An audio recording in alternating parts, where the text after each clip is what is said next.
Bumblebee has been in your radar for many years. Why have you not had much success with Bumblebee's sourcing over the years? What has changed?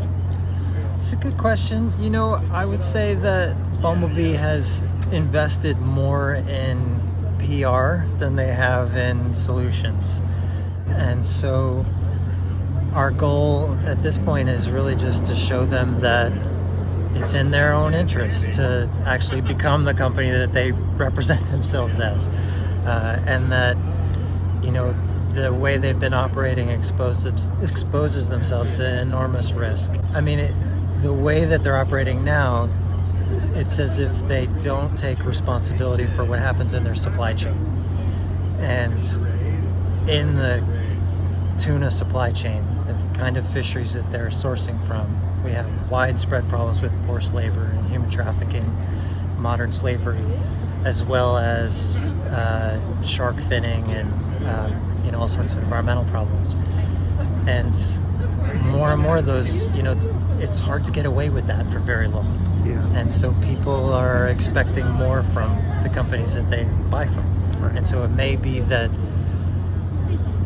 the person buying Bumblebee canned tuna in the store down the street will never know what the name of that fishing vessel was, but if it's linked to Bumblebee, they're not going to be very happy about that. I mean, they have really resisted taking responsibility for what happens in their supply chain. And they've pointed to things like, on the cans, you can supposedly trace the catch back to a fishing vessel. In practice, that doesn't seem like that works very well much of the time, but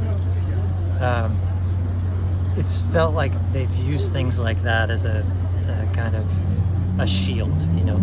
There's nothing to see here. We're doing this thing, which no one else is doing. Yeah. But meanwhile, the practices haven't really changed. How is this video different from any other campaign you've done? Well, in that sense, it's a good question, because there's a lot of evidence of human rights and labor abuses in these fisheries, and that's not new.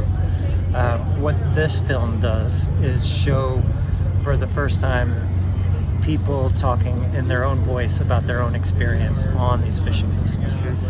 And so it's that kind of human story that in the past we have blurred out people's faces and kept their names out of it. These are people who are willing to come forward. Okay. And that's a brave and dangerous thing to do.